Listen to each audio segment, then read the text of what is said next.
अमेरिकी राष्ट्रपति ट्रंप के साथ तीखी बहस के बाद यूक्रेन को मिला यूरोप के देशों का साथ। लंदन में आयोजित यूरोपीय सुरक्षा शिखर सम्मेलन में ब्रिटेन समेत यूरोप के 15 देशों ने यूक्रेन की मदद का प्लान तैयार किया। यूरोपीय सुरक्षा शिखर सम्मेलन के बाद ब्रिटेन के पीएम कीयर स्टारमर ने किया ऐलान। ब्रिटेन यूक्रेन को दी जा रही मदद को दोगुना करेगा, हथियारों की सप्लाई भी बढ़ाएगा। यूरोपीय सुरक्षा शिखर सम्मेलन में कीयर स्टारमर ने रखा फॉर्मूला, यूक्रेन को मदद जारी रहेगी, रूस पर आर्थिक दबाव को बढ़ाया जाएगा। ब्रिटिश पीएम कीयर स्टारमर के फॉर्मूले के मुताबिक यूक्रेन की मदद करने वाले देशों का गठबंधन बनेगा और यूक्रेन को शांति प्रक्रिया में शामिल किया जाएगा। कीयर स्टारमर ने अमेरिका के साथ भी इस योजना पर चर्चा का दिया भरोसा, कहा अमेरिका कोई अविश्वसनीय साथी नहीं है। ब्रिटिश पीएम कीयर स्टारमर ने मदद का दायरा सेना भेजने तक बढ़ाने का संकेत दिया, कहा हम युद्ध क्षेत्र में अपनी सेना और हवा में विमानों के साथ इसका समर्थन करने के लिए तैयार हैं। जर्मनी के चांसलर ओलाफ स्कोल्ज ने भी यूक्रेन को आर्थिक और सैन्य मदद का भरोसा दिया, कहा अंतर्राष्ट्रीय और ट्रांस अटलांटिक समर्थक यूक्रेन और यूरोप की सुरक्षा के लिए जरूरी है।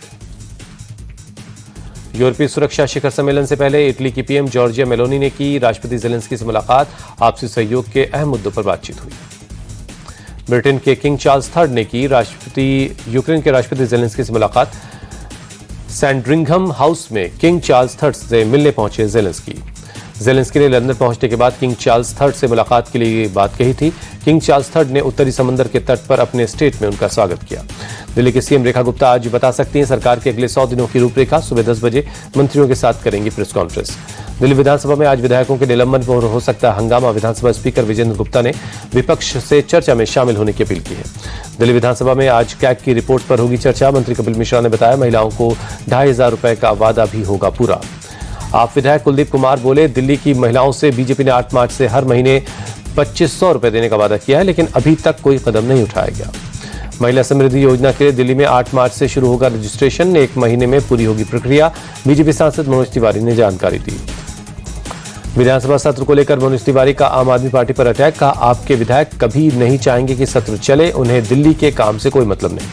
दिल्ली बीजेपी दफ्तर में बीजेपी पूर्वांचल मोर्चा की तरफ से अभिनंदन कार्यक्रम हुआ। सीएम रेखा गुप्ता, प्रदेश अध्यक्ष वीरेंद्र सचदेवा और सांसद मनोज तिवारी को मखाने की माला पहनाई गई। कार्यक्रम में बोली सीएम रेखा गुप्ता, 27 साल बाद दिल्ली में जीत मिली है, ये जीत सालों की तपस्या और समर्पण का नतीजा है।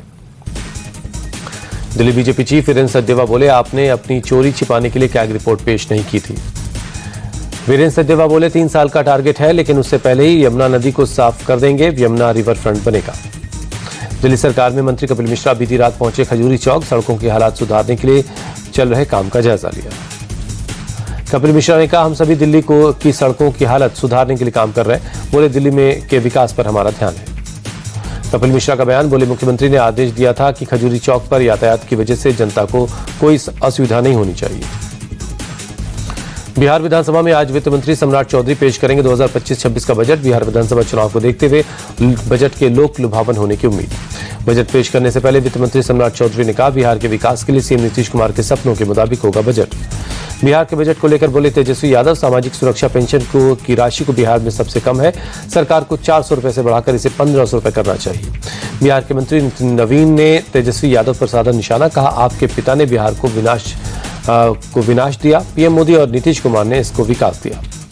केंद्रीय मंत्री गिरिराज सिंह ने लालू यादव के विकास मॉडल पर कसा तंज, कहा आपके डीएनए में लूट, बलात्कार, डकैती और फिरौती है, यही है आपके रोजगार का मॉडल। गिरिराज सिंह ने तेजस्वी यादव के खटारा सरकार वाले बयान पर किया पलटवार, कहा बिहार सरकार खटारा नहीं बल्कि नीतीश की सोच और मोदी के समर्थन वाली सरकार है। आरजेडी चीफ लालू यादव ने जहानाबाद में किया दावा, बिहार में बनेगी आरजेडी की सरकार, तेजस्वी ही बनेंगे मुख्यमंत्री। बिहार विधानसभा चुनाव से पहले महागठबंधन में जुबानी जंग शुरू हुई। कांग्रेस प्रभारी कृष्ण अल्लावारू ने कहा बिहार में बी नहीं ए टीम लड़ेगी कांग्रेस।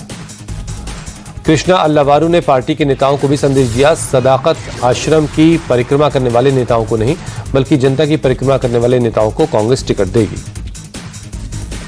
कृष्णा अल्लावारू ने नीतीश सरकार के मंत्रिमंडल विस्तार पर साधा निशाना, कहा कैबिनेट विस्तार में क्रिमिनल्स को जगह दी गई है, डबल इंजन की सरकार खटारा से भी बेकार।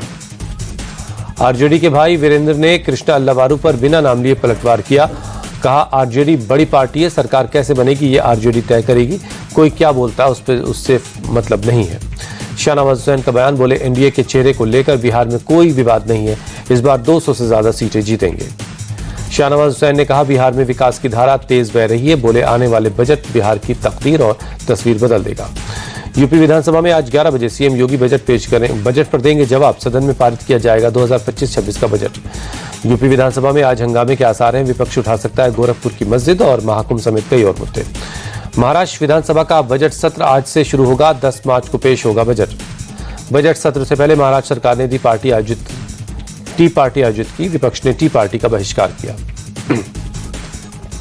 महाराष्ट्र के सीएम और दोनों डिप्टी सीएम ने संयुक्त प्रेस कॉन्फ्रेंस की। अजित पवार बोले, सदन को सुचारू रूप से चलाने की कोशिश कर रहे हैं। प्रेस कॉन्फ्रेंस के दौरान तीनों के बीच हंसी ठहाके। एकनाथ शिंदे ने कहा, मैंने और देवेंद्र ने कुर्सी बदली है, लेकिन अजित पवार की कुर्सी फिक्स है।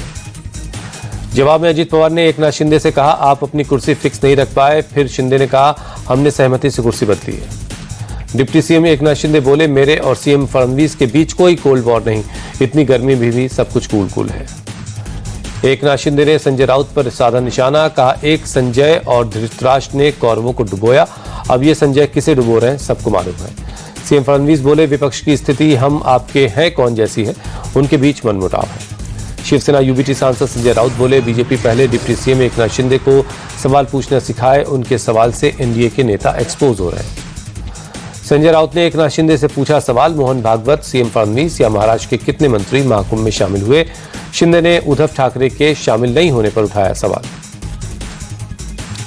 कर्नाटक विधानसभा का आज से 15 दिनों का बजट सत्र। 7 मार्च को सीएम सिद्धरामैया बजट पेश करेंगे। जम्मू कश्मीर विधानसभा का आज से बजट सत्र शुरू होगा। 7 मार्च को उमर अब्दुल्ला पेश करेंगे बजट। 40 दिन तक चलेगा बजट सत्र। उत्तराखंड की चमोली में रेस्क्यू ऑपरेशन खत्म हुआ। एवलांच में फंसे 46 मजदूरों को जिंदा निकाला गया।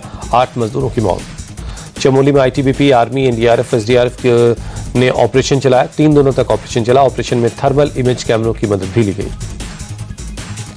सीएम योगी ने यूपी राज्य सड़क सुरक्षा परिषद की बैठक की। सभी एक्सप्रेसवे के दोनों तरफ फूड प्लाजे की तरह अस्पताल का इंतजाम करने की भी सलाह दी। सीएम योगी ने स्कूलों के पाठ्यक्रम में ट्रैफिक के नियमों को जोड़े जाने की नसीहत दी। कहा, एक्सप्रेस और हाईवे के किनारे शराब की दुकानें बिल्कुल नहीं होनी चाहिए। सीएम योगी ने over speed, drunken drive, mobile phone के इस्तेमाल, रेड लाइट जंप और रॉक साइड ड्राइव को बताया हादसे की मुख्य वजह। डग्गा मार गाड़ियों और ओवरलोड ट्रक के खिलाफ प्रभावी कार्रवाई पर जोर दिया। मथुरा में होली के दौरान लागू हो महाकुंभ का फॉर्मूला। ब्रज में मुसलमानों की एंट्री बैन हो। श्री कृष्ण जन्मभूमि के अध्यक्ष दिनेश फलाहारी ने मांग की। दिनेश फलाहारी ने खून से सीएम योगी को लिखा खत। कहा, मुसलमान को दुकान नहीं लगानी चाहिए। मुसलमान कर सकते हैं रंगों में मिलावट, मिठाइयों में थूक सकते हैं। दिनेश फलाहारी के समर्थन में आए कई हिंदुवादी संगठन। धर्म रक्षा संघ के संयोजक आचार्य बद्रीश ने मुसलमानों की मौजूदगी से होली के दौरान अशांति की आशंका जाहिर की। संभल में एआईएमआईएम ने की डीएम से लाउड स्पीकर बजाने की मांग। कहा, सेहरी और इफ्तार के वक्त टाइम अनाउंस करने के लिए 1 मिनट का वक्त दिया जाए। असम के सीएम हेमंता बिस्वा शर्मा का कोलकाता में ममता और राहुल पर बड़ा हमला। कहा, अगर राहुल गांधी और ममता को लगता है कि वो हिंदू धर्म को खत्म कर देंगे तो ऐसा नहीं होगा। सीएम हेमंता के बयान को टीएमसी नेता कुणाल घोष ने बताया बकवास। कहा, यह बंगाल है, यहाँ सभी धर्म के लोग साथ रहते हैं। सीएम ममता को सपोर्ट करते हैं। यूपी कांग्रेस अध्यक्ष अजय राय का बीजेपी और आरएसएस से सवाल। मोहन भागवत ने महाकुंभ में स्नान क्यों नहीं किया। मैं कांग्रेस पार्टी के प्रतिनिधि के रूप में शामिल हुआ था। यूपी के संभल के एसपी के बिश्नोई बोले, प्रयागराज के त्रिवेणी संगम का जल वंश गोपाल तीर्थ, कुरुक्षेत्र मंदिर, चंदौसी, नैमिषारण्य तीर्थ रोड, मंदिर हयातनगर के कुंड में छोड़ा जाएगा। वहां से लोग जल ले जा सकते हैं। त्रिवेणी संगम का जल संभल के ले जाने पर बोले सपा सांसद अवधेश प्रसाद, योगी सरकार जनहित के मुद्दों से ध्यान हटाना चाहती है। सांसद अवधेश प्रसाद बोले, यूपी में कानून व्यवस्था की स्थिति भयावह है। किसान तबाह है, युवा बेरोजगार है। हिमाचल के डिप्टी सीएम मुकेश अग्निहोत्री का जयराम ठाकुर पर पलटवार। कहा, हमने हमारे कुंभ जाने पर आपत्ति क्यों है। जितने धार्मिक वो हैं उतने धार्मिक मैं भी हूं। एमपी के राजगढ़ में मंत्री प्रहलाद सिंह पटेल का विवादित बयान। कहा, लोगों को सरकार से भीख मांगने की आदत हो गई है। प्रहलाद पटेल के बयान की कांग्रेस नेता उमंग सिंगार ने की कड़ी निंदा। कहा, जनता का काम करना मंत्रियों की जिम्मेदारी है। पंजाब के फिरोजपुर में पुलिस की ड्रग स्मगलर से मुठभेड़। जवाबी कार्रवाई में बदमाश जख्मी। पुलिस ने पिस्टल समेत 2 किलो हेरोइन बरामद किए। पूरे मामले की जांच की जा रही है। जम्मू कश्मीर के पुंछ में 3 आतंकियों की 4 संपत्तियों को जब्त किया गया। पुलिस ने कार्रवाई की। जब्त की गई संपत्तियों की कीमत 28 लाख रुपए। पाकिस्तान के कब्जे वाले कश्मीर भाग चुके हैं तीनों आतंकी। विशाखापट्टनम में पुलिस की बड़ी कार्रवाई, खतरनाक स्टंट और रेसिंग के आरोप में 38 बाइक्स जब्त की गई हैं। थाने में खड़ी की गई सभी बाइक्स केस दर्ज कर मामले की जांच की जा रही है। रोहतक में कांग्रेस की कार्यकर्ता हिमानी नरवाल की हत्या की जांच के लिए एसआईटी का गठन। डीसीपी रोहतक के मुताबिक तेजी से जांच की जाएगी। हिमानी नरवाल की बॉडी का पोस्टमार्टम हुआ। डेड बॉडी मॉर्चरी में ही रखी हुई है। परिवार ने हत्यारों को नहीं पकड़े जाने तक डेड बॉडी नहीं लेने की बात कही। बरेली में पुलिस प्रशासन ने किया फ्लैग मार्च, त्योहारों में सौहार्द बनाए रखने की कोशिश। हरियाणा के गुरुग्राम में भारत के पहले विश्व शांति केंद्र का उद्घाटन हुआ। आचार्य लोकेश मुनि की संस्था अहिंसा विश्व भारती ने बनाया है। पूर्व राष्ट्रपति रामनाथ कोविंद बोले, मानवता, वैश्विक स्थिरता और समग्र विकास के लिए शांति जरूरी है। बिहार के राज्यपाल आरिफ मोहम्मद खान बोले, विश्व शांति केंद्र बनाना स्वागत योग्य। हम शांति चाहते हैं, युद्ध नहीं। ये मानसिकता बनाने की कोशिश है। चैंपियंस ट्रॉफी के सेमीफाइनल में 4 मार्च को टीम इंडिया का ऑस्ट्रेलिया के साथ दुबई में मुकाबला। न्यूजीलैंड को हराकर पॉइंट टैली में टॉप पर है भारत।